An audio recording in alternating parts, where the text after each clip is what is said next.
पिताजी टेंशन में मुझे एक दिन बुलाया, बोला ये तेरे पास इतने पैसे कहां से आ रहे, तू कोई गलत काम तो नहीं कर रहा है?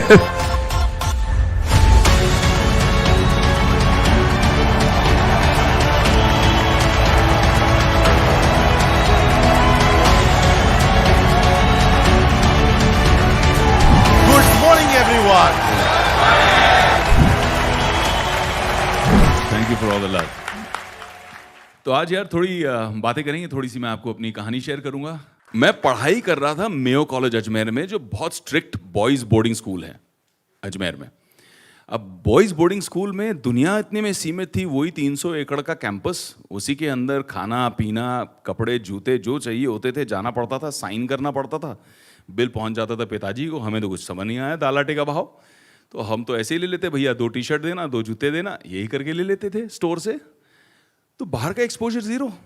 अच्छा, हम निपटा के जब बंबई पहुंचे, अब पिताजी के साथ मैंने आने के बाद कहा कि पॉकेट मनी क्या होनी चाहिए। तूने कहा 500 रुपये बहुत है। पिताजी बहुत ही ज़्यादा उसूल वाले, आदर्श वाले, 500 रुपये ही मिलेंगे, उससे ज़्यादा कुछ नहीं मिलेंगे, और चाहिए तो खुद कमा लो। अब उन्हें कह तो दिया, और चोट भी लगी बड़ी गहरी। पहले का बस से जाओ कह रहे हैं, ट्रेन से जाओ कह रहे हैं, फिर उसके ऊपर बोलते हैं 500 रुपये मिलेंगे और कुछ। मैंने कहा 500 रुपये भी आप ही रख लो, नहीं चाहिए। बड़े एटीट्यूड में पंजाबी स्टाइल में दिल बड़ा करके बोल के आ गया मैं। अब हालत ख़राब, अगले सुबह कैसे पहुंचूंगा कॉलेज। एक आध दिन तो किसी दोस्त से पूछ लिया, भैया लिफ्ट दे दे, ये कर दे वो कर दे। रोज़ का मैनेजमेंट कैसे होगा भैया। चल के जाना पड़ा मुझे भाई, मेरे यहाँ से घर से चल के जाना पड़ा। रियल फाका जिसको कहते हैं, बिल्कुल जेब में कुछ नहीं।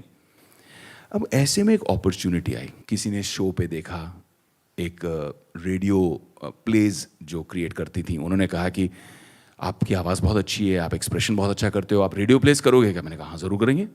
रेडियो प्लेस करने पहुंच गए, वहाँ किसी ने पूछा आप जिंगल्स करोगे, रेडियो के एड्स करोगे, तो मैंने कहा हाँ कर लेंगे। फिर किसी ने वहाँ से पूछा बड़ी अंग्रेज़ी फिल्में और सीरीज़ हिंदुस्तान आ रही हैं, आप उसकी हिंदी में डबिंग कर लोगे।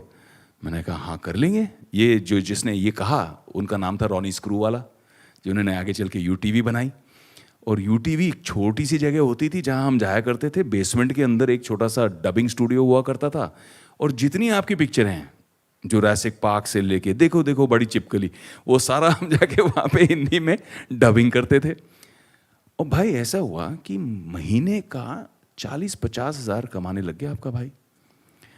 और मैंने अपना खुद का अकाउंट खोला सेपरेट, और बैंक अकाउंट के साथ में एटीएम कार्ड लिया। उस ज़माने में एटीएम कार्ड मतलब वाह वाह, मतलब स्टाइल होता था। एटीएम कार्ड टेबल पे निकाल के रखने का अलग ही मतलब फील होती थी, क्या बात है। अब पिताजी टेंशन में मुझे एक दिन बुलाया, बोला ये तेरे पास इतने पैसे कहाँ से आ रहे, तू कोई गलत काम तो नहीं कर रहा है तुम। और फिर उनको मैंने समझाया बताया। अब जब कैपिटल बनने लग गया, चैप्टर 2 12वीं में सब्जेक्ट चूज करना था, हमने बहुत सोचा बहुत समझा कि इकोनॉमिक्स करना चाहिए। क्यों इकोनॉमिक्स करना चाहिए, क्योंकि पूरे कॉलेज में सबसे खूबसूरत टीचर इकोनॉमिक्स की है। हम पहुंच गए इकोनॉमिक्स करने, पर एक्चुअल रुचि आई, लड़की का नाम रुचि नहीं था, एक्चुअल इंटरेस्ट आया कि किस तरह से इकोनॉमिक्स वर्क करता है। जहाँ हम रोज़ वड़ा पाव चाय पीने जाते थे, सदा नाम था उसकी, छोटी सी पान बीड़ी की दुकान थी, उसके बगल में हरी भाई थे जिनकी चाय वड़ा पाव की दुकान थी।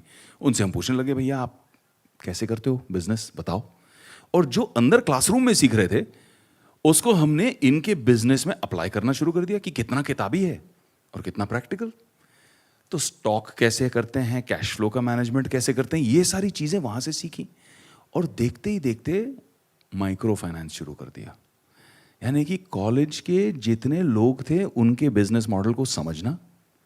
कोई डोसा वाला है, तो कोई वड़ा पाव वाला है, कोई चाय वाला है, कोई सैंडविच वाला है, किसी की पान बीड़ी की दुकान है।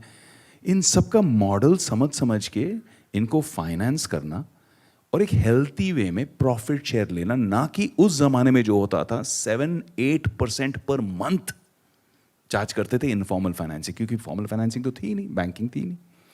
तो एक टाइम ऐसा आया जब तक मैं ग्रेजुएट हुआ कि जो पूरे कॉलेजेस के सामने जितनी दुकानें थी सबके साथ मेरा अकाउंट चलता था, सबके साथ मेरी फाइनेंसिंग चलती थी, और सबके साथ बाइक खाता बना के रखा था।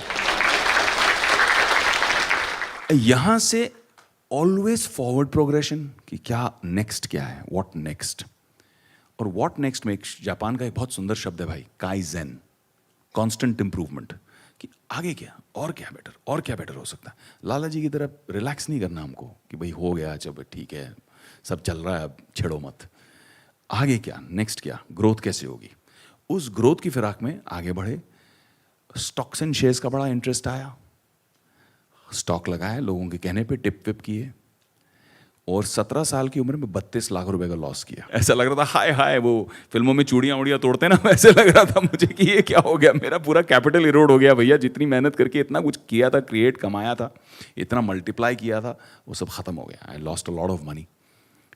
Then I did it the right way, apprentice किया, जाके किसी के अंडर सीखा, पूरा सिस्टम समझ में आया, और फिर मैं कहा कि इसको मैं रिकवर करूंगा। By the time I was 19 मैंने उसका डबल रिकवरी कर ली।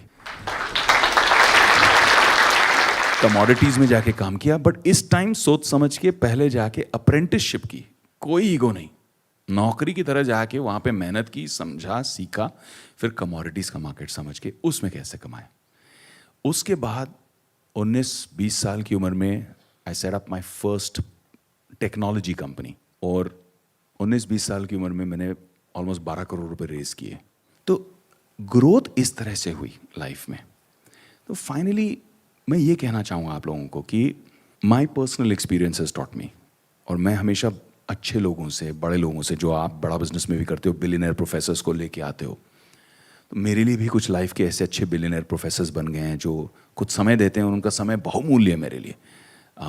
मैं अभी रिसेंटली मुकेश भाई अंबानी से मिला, और जब भी उनसे मिलता हूं तो वो हमेशा कुछ ऐसी बात करते हैं जिसका कोई इल्म ही नहीं है मुझे, कोई नई टेक्नोलॉजी, कोई नया फ्यूचर।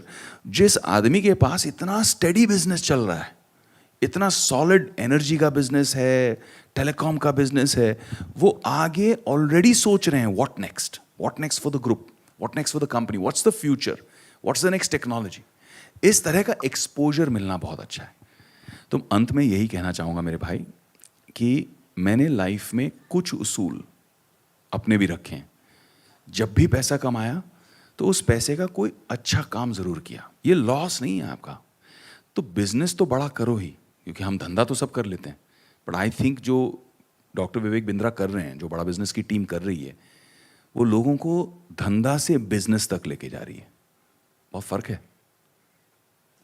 धंधा सब कर लेते हैं, गल्ले पे बैठ के कोई भी धंधा कर सकता है, बट धंधा को बिजनेस बनाना वो बहुत बड़ी बात है। And that's why I support you, I believe you, because आप जब धंधा को बिजनेस करोगे, 1 लाख लोग जब धंधा से बिजनेस में ट्रांसफर करेंगे, तो बिजनेस की ग्रोथ होगी, बिजनेस की ग्रोथ से एम्प्लॉयमेंट जनरेशन होगी, लोगों के घर बसेंगे, खाना मिलेगा लोगों को।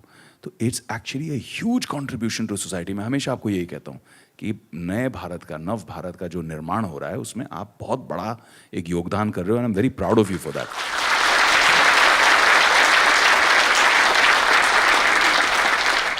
I have a question from you. मैं ये जानना चाहूँगा, और सब ये जानना चाहेंगे, फ़ायदा होगा, कि आप एक स्टार्टअप को मेंटर करने से पहले, उसमें इन्वेस्ट करने से पहले, उसमें अपना समय देने से पहले, उसको बड़ा करने का डिसीजन लेने से पहले, आप what all do you see? क्या 5-7 चीज़ों का ध्यान रखते हैं कि यार ये अगर कंपनी में होगा तो मैं उसमें आने को तैयार हूँ और उसको बड़ा करूँगा? बहुत बहुत बढ़िया सवाल है। तो कोई भी बिजनेस, चाहे वो स्टार्टअप कंपनीज हो, चाहे वो ट्रेडिशनल फैमिली ओन्ड बिजनेसेस हों जो 2 साल, 3 जनरेशन, 4 जनरेशन चलते आई हैं, जिनको हम पब्लिक ले गए हैं, IPO ले गए हैं, कोई भी बिजनेसेस में कुछ चीज़ें मेरे लिए बहुत मायने रखती हैं। फर्स्ट कट, तह तक जाना तो बाद में होता ही है, हर चीज़ की आप डिटेल्स देखते हैं, आप अकाउंट्स देखते हैं, एनालिसिस करते हैं, बट जो इनिशियल चीज़ें हैं, जो इमीडिएट इंपॉर्टेंट चीज़ें हैं, फर्स्ट कट, सुपरफिशियल लेवल पे, पहला और सबसे अहम, फाउंडर कौन है, बिजनेस चला कौन रहा है, उसका माइंडसेट क्या है, उसकी स्टेबिलिटी क्या है, उसका बिहेवियर कैसा है, समझने की कोशिश करते हैं। क्योंकि जब आपसे कोई मिलता है बिजनेस के लिए तो वो आपका बेस्ट बिहेवियर ही प्रेजेंट करता है, लेकिन उसके बारे में लोग क्या कहते हैं, मार्केट क्या कहता है, सप्लायर्स क्या कहते हैं, उसके वेंडर्स क्या कहते हैं, हम उसकी पहले एनालिसिस निकाल लेते हैं कि how is his credibility, mindset कैसा है। तो first most important thing is आप अपने बिजनेस के खुद ब्रांड एम्बेसडर हो, यू आर दैट बिजनेस। तो आपको वो ईथॉस, वो माइंडसेट उसमें सिर्फ धंधे में नहीं अपने आप में भी मेंटेन करना है। इसीलिए आज टाटा ग्रुप की इतनी रिस्पेक्ट बनी रहती है, जबकि इतने सारे ऐसी फैमिली ओन्ड कंपनीज हैं भाई जो सेकेंड जनरेशन थर्ड जनरेशन तक खत्म हो जाती हैं, फिनिश हो जाती हैं, बट इन्होंने एक इथॉस मेंटेन रखा। तो first thing is the founder और the owner. Second thing is the environment. क्या ये सनराइज सेक्टर है या सनसेट? क्या इसके अंदर ग्रोथ पोटेंशियल है या नहीं? आप मेरे पास आओगे इंटरनल कंबशन इंजन रिलेटेड कोई बिजनेस लेके, मैं बोलूँगा नो, क्योंकि मुझे पता है कि आज धंधा है लेकिन डिप्लीटिंग है, डाउन जा रहा है ये। सनराइज क्या होगा? आप ईवी लेके आओगे, मैं बोलूँगा okay I am interested, because electric vehicles में पोटेंशियल अब बढ़ रहा है। सो you look eight whether the environment is right और नॉट। आप बोलोगे मैं हिंदी फिल्म में बना रहा हूँ और ब्राज़ील में शूट करूँगा ब्राज़ीलियन एक्टर्स के साथ में और ब्राज़ील में डिस्ट्रीब्यूट करूँगा, मैं बोलूँगा नो भैया, मार्केट ही नहीं है वहाँ पे। पायनियर करना होना, उसकी चांसेस पॉसिबिलिटीज़ 1% है। मैं वो 1% पे अपने इन्वेस्टर्स का रिस्क क्यों लूँगा? I will not put my name, my brand, my money, my investors money. So you look at the environment, that's the second thing. Founder, manager, founder, owner. Second, environment. The third is what are you solving? क्या pain point है? क्योंकि जहाँ pen point है वहाँ opportunity है। क्या pain point को आप सॉल्व कर रहे हो? क्या अपॉर्चुनिटी है जो आप क्रिएट कर रहे हो from that problem? How are you solving that problem and are you doing it better than what the existing solutions are? Is it better? Is it more scalable? Is it cheaper? Is it more qualitative? This actual value addition, actual value addition आप कर रहे हैं या नहीं कर रहे हैं, उसे हमें असेस करना है। I never go into anything that's pure trading based, कि यहाँ एक अपॉर्चुनिटी है, यहाँ से लिया, यहाँ पकड़ा दिया। No, anything that can be built and scaled. And the last and most important thing is, can it be scaled organically? Can it be scaled organically without the founder? कि कल को फाउंडर को कुछ हो गया तो ये धंधा अपने आप चलेगा या ये उसी पे टिका है? As an investor, I look at these few things.